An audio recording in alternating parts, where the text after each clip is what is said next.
woke up today and thought of all the things you've done, and then I found myself here feeling oh so overcome. You gave your life away for me.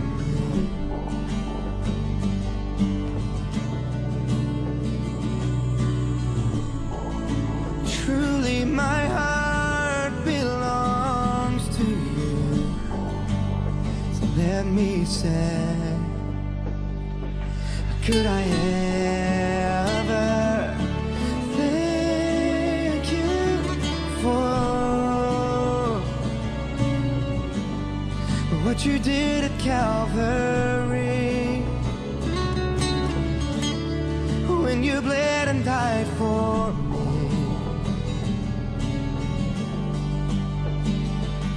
Could I ever turn away, knowing that you paid the price that I could never pay?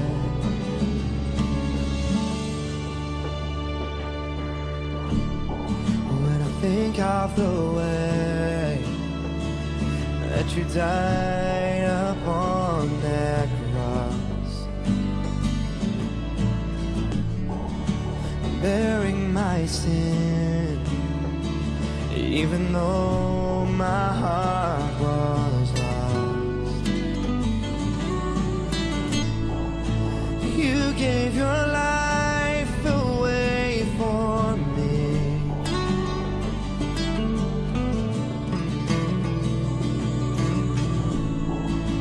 Truly my heart belongs to you.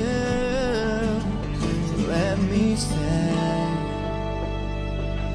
could I ever thank you for what you did at Calvary, when you bled and died for me?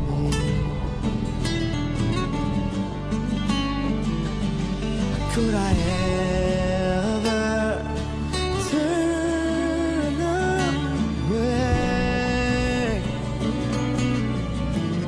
knowing that you paid the price, oh, that I could never pay? Could I ever thank you for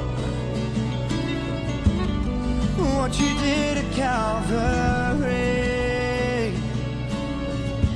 oh, when you bled and died for me? Could I ever turn away, knowing that you paid the price that I could never pay?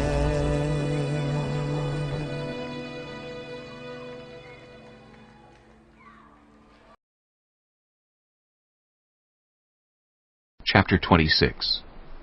After the plague, the Lord said to Moses and Eleazar, son of Aaron the priest, "Take a census of the whole Israelite community by families, all those 20 years old or more who are able to serve in the army of Israel." So on the plains of Moab, by the Jordan, across from Jericho, Moses and Eleazar the priest spoke with them and said, "Take a census of the men 20 years old or more, as the Lord commanded Moses." These were the Israelites who came out of Egypt. The descendants of Reuben, the firstborn son of Israel, were, through Hanok, the Hanokite clan; through Palu, the Paluite clan; through Hezron, the Hezronite clan; through Carmi, the Carmite clan. These were the clans of Reuben. Those numbered were 43,730. The son of Palu was Eliab, And the sons of Eliab were Nemuel, Dathan, and Abiram. The same Dathan and Abiram were the community officials who rebelled against Moses and Aaron, and were among Korah's followers when they rebelled against the Lord. The earth opened its mouth and swallowed them, along with Korah, whose followers died when the fire devoured the 250 men, and they served as a warning sign. The line of Korah, however, did not die out. The descendants of Simeon by their clans were, through Nemuel, the Nemuelite clan, through Jamin, the Jaminite clan, through Jachin, the Jachinite clan, through Zerah, the Zerahite clan, through Shaul, the Shaulite clan. These were the clans of Simeon. Those numbered were 22,200. The descendants of Gad by their clans were, through Zephon, the Zephonite clan, through Haggi, the Haggite clan, through Shunai, the Shunite clan, through Ozni, the Oznite clan, through Eri, the Erite clan, through Eridai, the Eridite clan, through Areli, the Arelite clan. These were the clans of Gad. Those numbered were 40,500. And Onan were sons of Judah, but they died in Canaan. The descendants of Judah by their clans were, through Shelah, the Shelonite clan, through Perez, the Perezite clan, through Zerah, the Zerahite clan. The descendants of Perez were, through Hezron, the Hezronite clan, through Hamel, the Hamelite clan. These were the clans of Judah. Those numbered were 76,500. The descendants of Issachar by their clans were, through Tola, the Tolaite clan, through Pua, the Puite clan, through Jashub, the Jashabite clan, through Shimron, the Shimronite clan. These were the clans of Issachar. Those numbered were 64,300.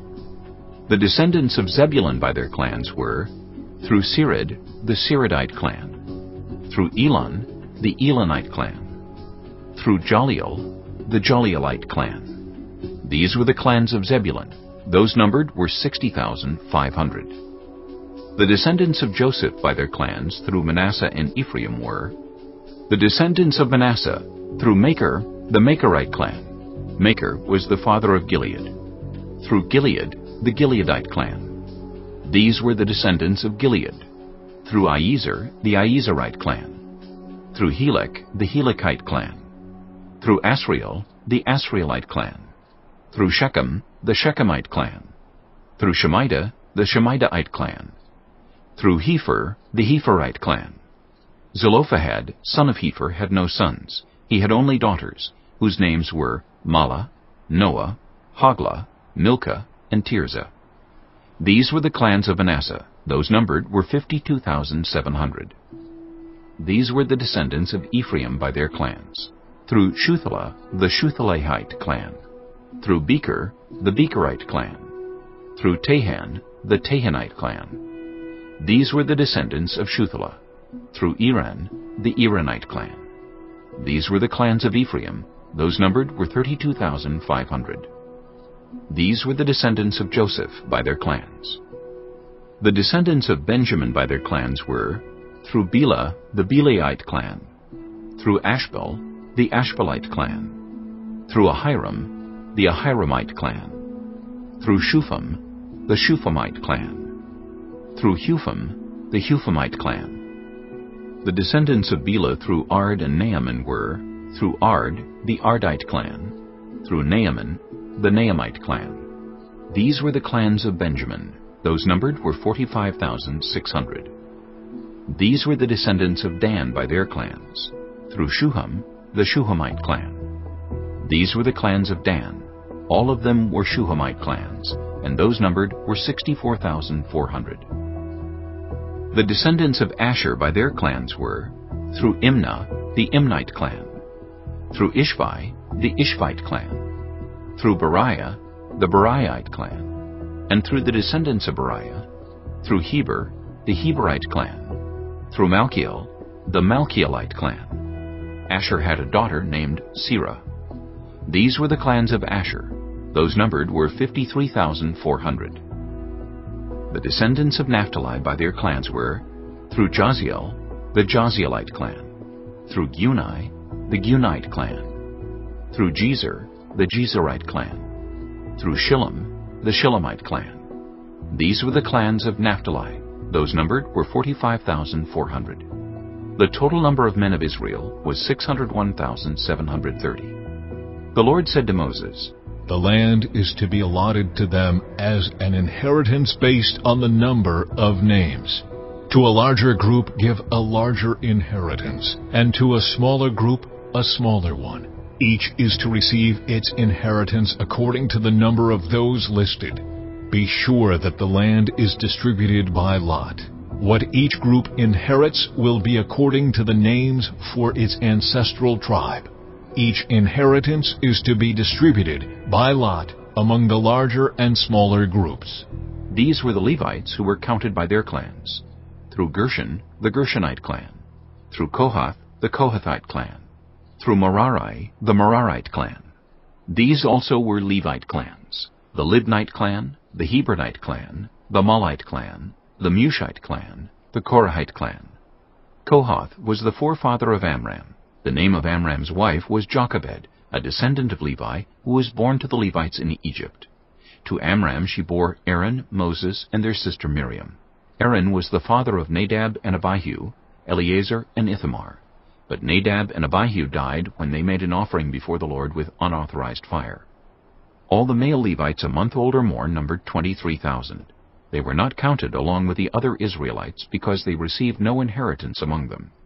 These are the ones counted by Moses and Eleazar the priest when they counted the Israelites on the plains of Moab by the Jordan across from Jericho. Not one of them was among those counted by Moses and Aaron the priest when they counted the Israelites in the desert of Sinai. For the Lord had told those Israelites they would surely die in the wilderness, and not one of them was left except Caleb son of Jephunneh and Joshua son of Nun. Chapter 27. The daughters of Zelophehad son of Hepher, the son of Gilead, the son of Machir, the son of Manasseh, belonged to the clans of Manasseh son of Joseph. The names of the daughters were Mahlah, Noah, Hoglah, Milcah, and Tirzah.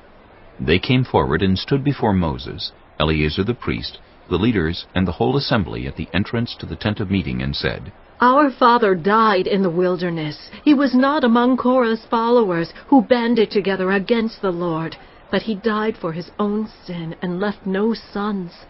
Why should our father's name disappear from his clan because he had no son? Give us property among our father's relatives. So Moses brought their case before the Lord. And the Lord said to him, What Zelophehad's daughters are saying is right.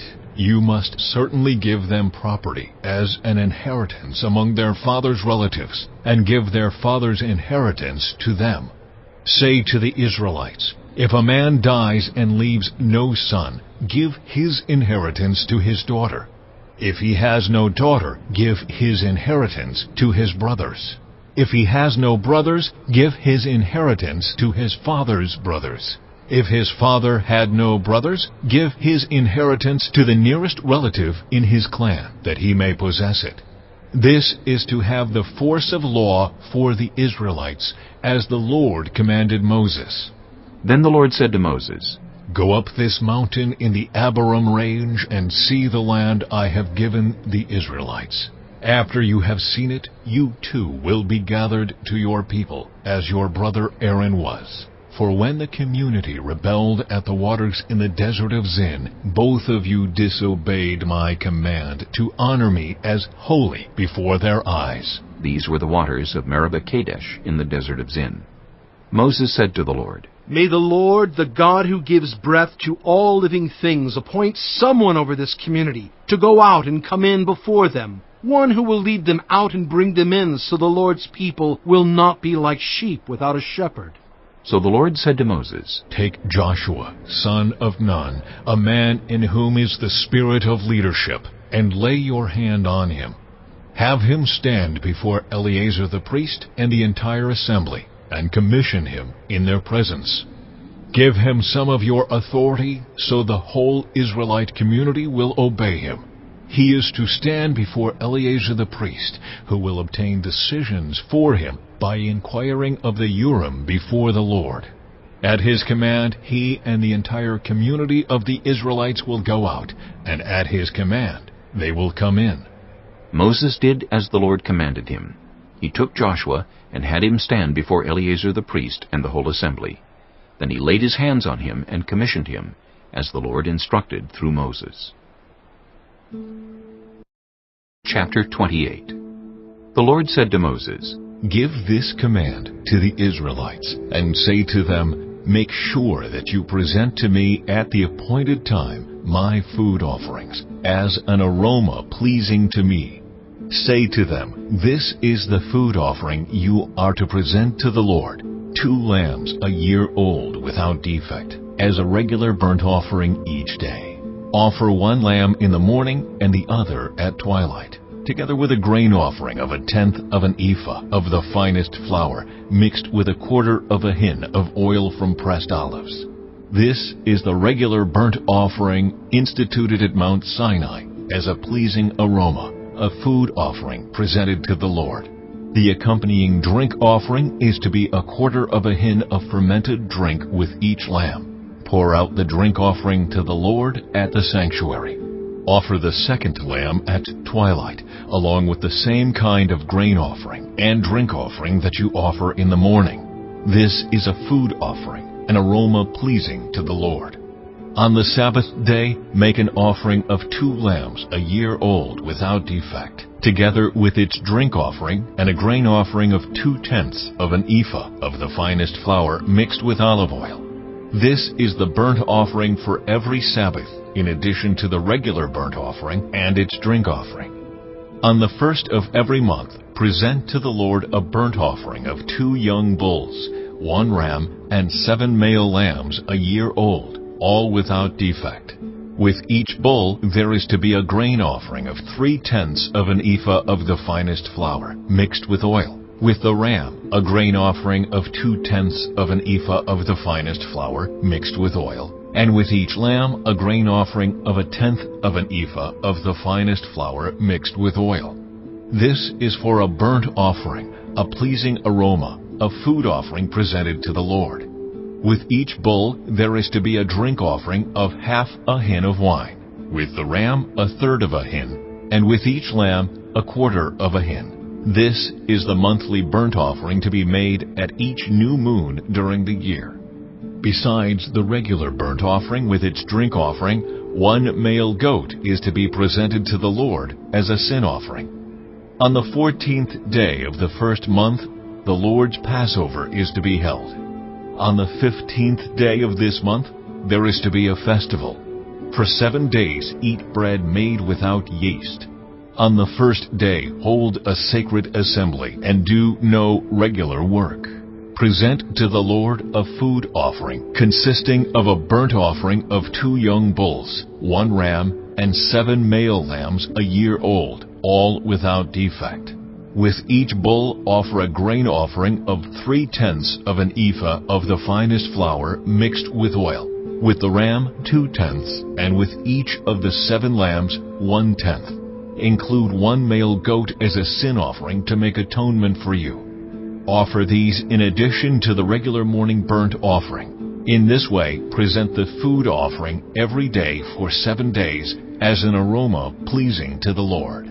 It is to be offered in addition to the regular burnt offering and its drink offering. On the 7th day, hold a sacred assembly and do no regular work. On the day of first fruits, when you present to the Lord an offering of new grain during the Festival of Weeks, hold a sacred assembly and do no regular work. Present a burnt offering of 2 young bulls, 1 ram, and 7 male lambs a year old, as an aroma pleasing to the Lord. With each bull there is to be a grain offering of 3/10 of an ephah of the finest flour, mixed with oil. With the ram, 2/10, and with each of the 7 lambs, 1/10. Include 1 male goat to make atonement for you. Offer these together with their drink offerings, in addition to the regular burnt offering and its grain offering. Be sure the animals are without defect.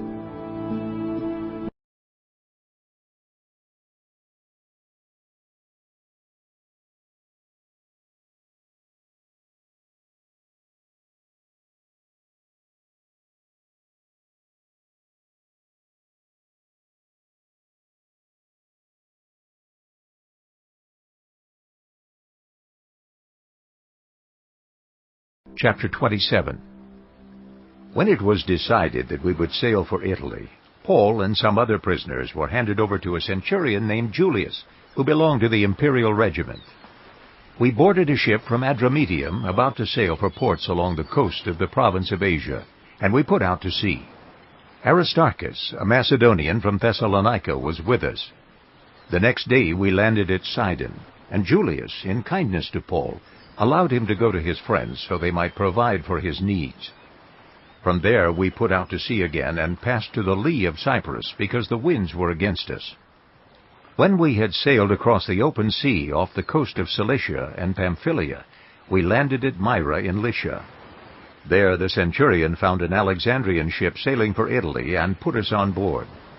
We made slow headway for many days and had difficulty arriving off Cnidus. When the wind did not allow us to hold our course, we sailed to the lee of Crete, opposite Salmone. We moved along the coast with difficulty, and came to a place called Fair Havens, near the town of Lasea. Much time had been lost, and sailing had already become dangerous, because by now it was after the Day of Atonement. So Paul warned them, Men, I can see that our voyage is going to be disastrous and bring great loss to ship and cargo, and to our own lives also. But the centurion, instead of listening to what Paul said, followed the advice of the pilot and of the owner of the ship. Since the harbor was unsuitable to winter in, the majority decided that we should sail on, hoping to reach Phoenix and winter there. This was a harbor in Crete, facing both southwest and northwest. When a gentle south wind began to blow, they saw their opportunity. So they weighed anchor and sailed along the shore of Crete. Before very long, a wind of hurricane force, called the northeaster, swept down from the island. The ship was caught by the storm and could not head into the wind. So we gave way to it and were driven along. As we passed to the lee of a small island called Cauda, we were hardly able to make the lifeboat secure, so the men hoisted it aboard. Then they passed ropes under the ship itself to hold it together. Because they were afraid they would run aground on the sandbars of Syrtis, they lowered the sea anchor and let the ship be driven along. We took such a violent battering from the storm that the next day they began to throw the cargo overboard. On the third day they threw the ship's tackle overboard with their own hands. When neither sun nor stars appeared for many days, and the storm continued raging, we finally gave up all hope of being saved. After they had gone a long time without food, Paul stood up before them and said, Men, you should have taken my advice not to sail from Crete. Then you would have spared yourselves this damage and loss. But now I urge you to keep up your courage, because not one of you will be lost. Only the ship will be destroyed. Last night an angel of the God to whom I belong and whom I serve stood beside me and said, Do not be afraid, Paul. You must stand trial before Caesar, and God has graciously given you the lives of all who sail with you. So keep up your courage, men, for I have faith in God that it will happen just as He told me. Nevertheless, we must run aground on some island. On the 14th night we were still being driven across the Adriatic Sea, when about midnight the sailors sensed they were approaching land. They took soundings and found that the water was 120 feet deep. A short time later they took soundings again and found it was 90 feet deep. Fearing that we would be dashed against the rocks, they dropped 4 anchors from the stern and prayed for daylight. In an attempt to escape from the ship, the sailors let the lifeboat down into the sea, pretending they were going to lower some anchors from the bow. Then Paul said to the centurion and the soldiers, Unless these men stay with the ship, you cannot be saved. So the soldiers cut the ropes that held the lifeboat and let it drift away. Just before dawn, Paul urged them all to eat. For the last 14 days, he said, you have been in constant suspense and have gone without food. You haven't eaten anything. Now I urge you to take some food. You need it to survive. Not one of you will lose a single hair from his head. After he said this, he took some bread and gave thanks to God in front of them all. Then he broke it and began to eat. They were all encouraged and ate some food themselves. Altogether, there were 276 of us on board. When they had eaten as much as they wanted, they lightened the ship by throwing the grain into the sea. When daylight came, they did not recognize the land, but they saw a bay with a sandy beach where they decided to run the ship aground if they could. Cutting loose the anchors, they left them in the sea, and at the same time untied the ropes that held the rudders.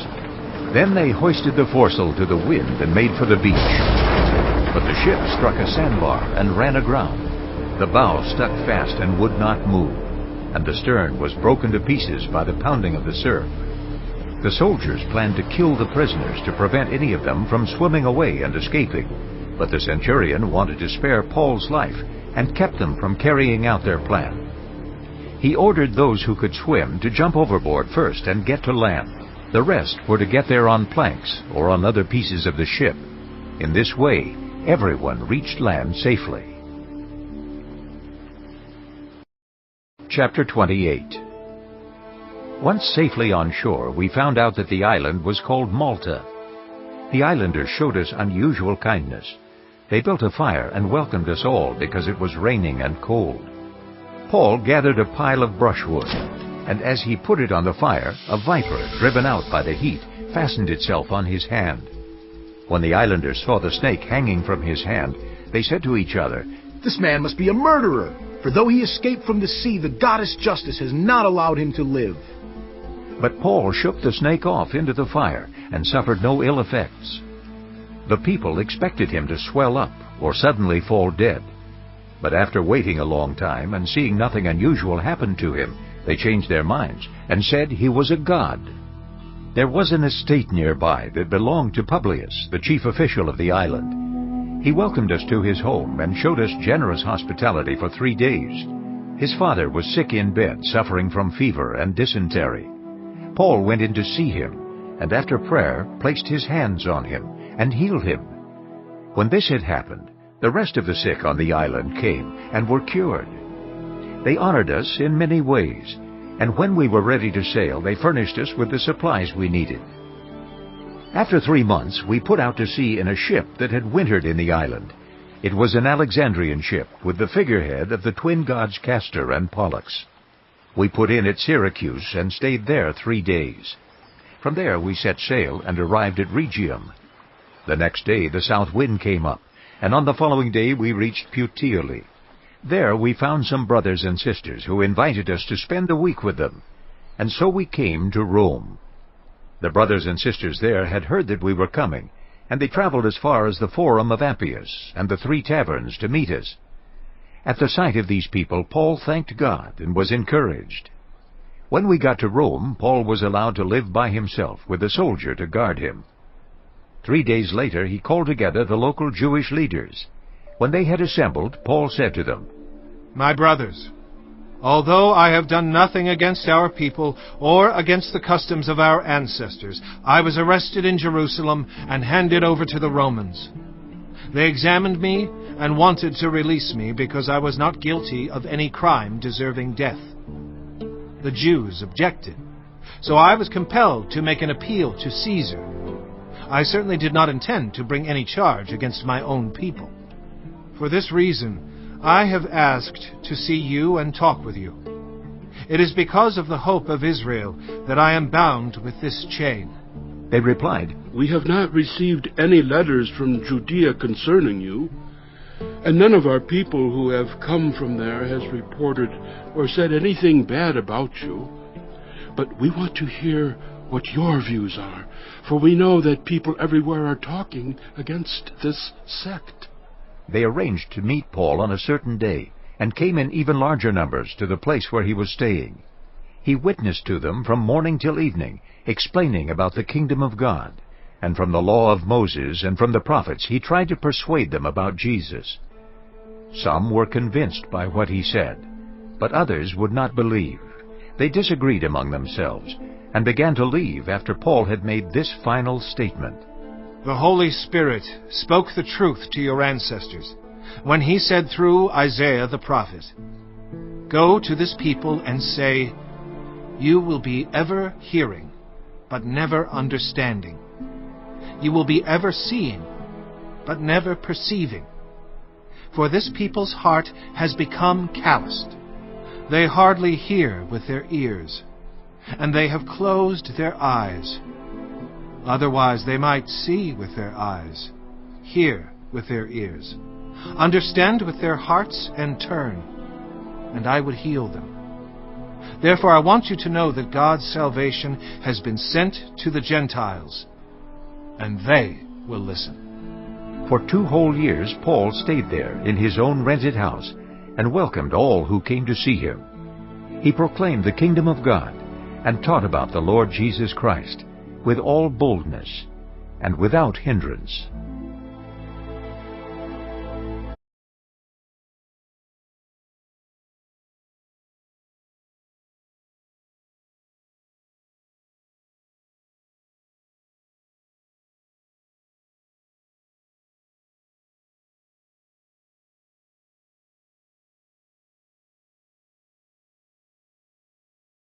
Psalm 127, a song of ascents of Solomon. Unless the Lord builds the house, the builders labor in vain. Unless the Lord watches over the city, the guards stand watch in vain. In vain you rise early and stay up late, toiling for food to eat, for He grants sleep to those He loves. Children are a heritage from the Lord, offspring a reward from Him. Like arrows in the hands of a warrior are children born in one's youth. Blessed is the man whose quiver is full of them. They will not be put to shame when they contend with their opponents in court. Psalm 128, a song of ascents. Blessed are all who fear the Lord, who walk in obedience to Him. You will eat the fruit of your labor. Blessings and prosperity will be yours. Your wife will be like a fruitful vine within your house. Your children will be like olive shoots around your table. Yes, this will be the blessing for the man who fears the Lord. May the Lord bless you from Zion. May you see the prosperity of Jerusalem all the days of your life. May you live to see your children's children. Peace be on Israel.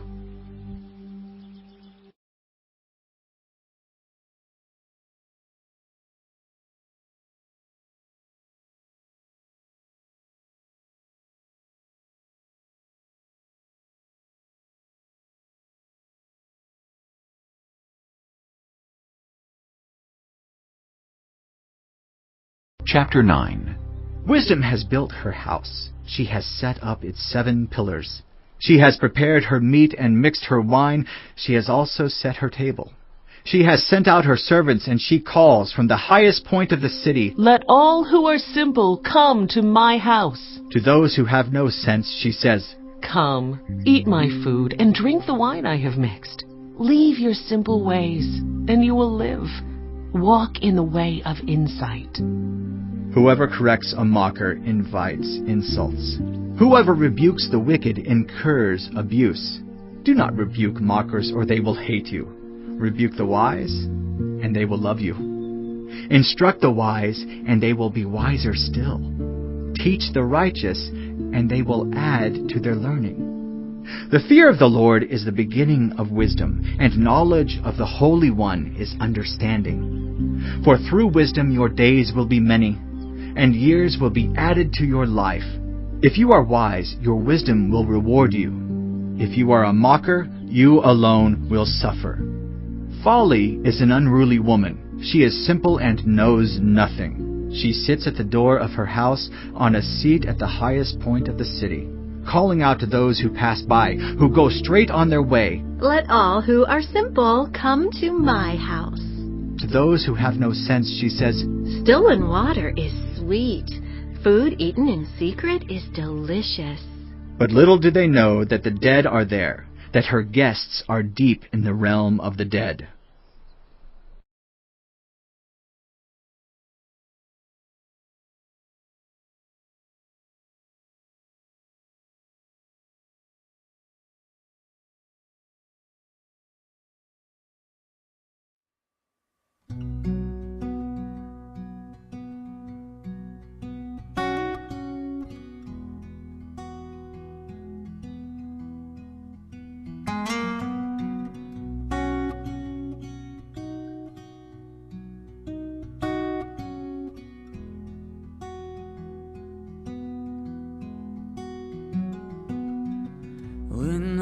I see is the battle, you see my victory.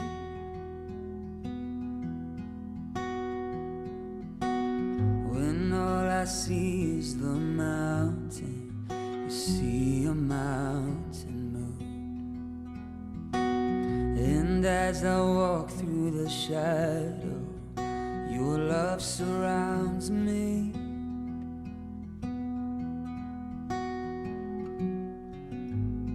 There's nothing to fear now, for I am safe with you. So when I fight, I'll fight on my knees, with my hands lifted high. Oh God, the battle belongs to you. Every fear I lay at your feet, I'll sing through the night. Oh God, the battle belongs to you.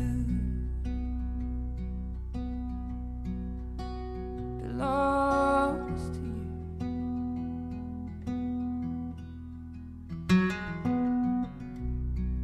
And if you are for me, who can be against me?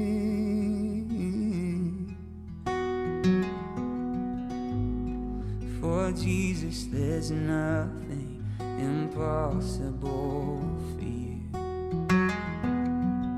When all I see are the ashes, you see the beauty.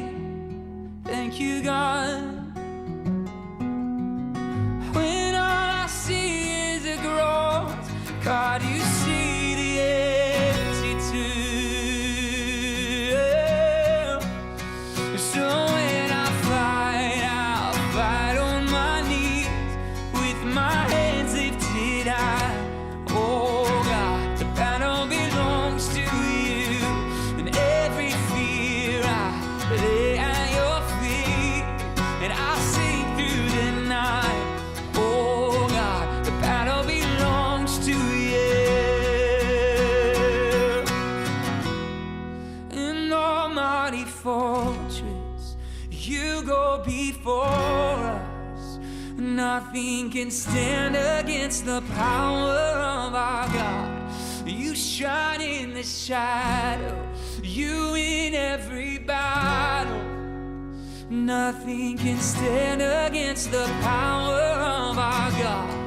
An almighty fortress, you go before us. Nothing can stand against the power of our God. You shine in the shadow, you in every battle.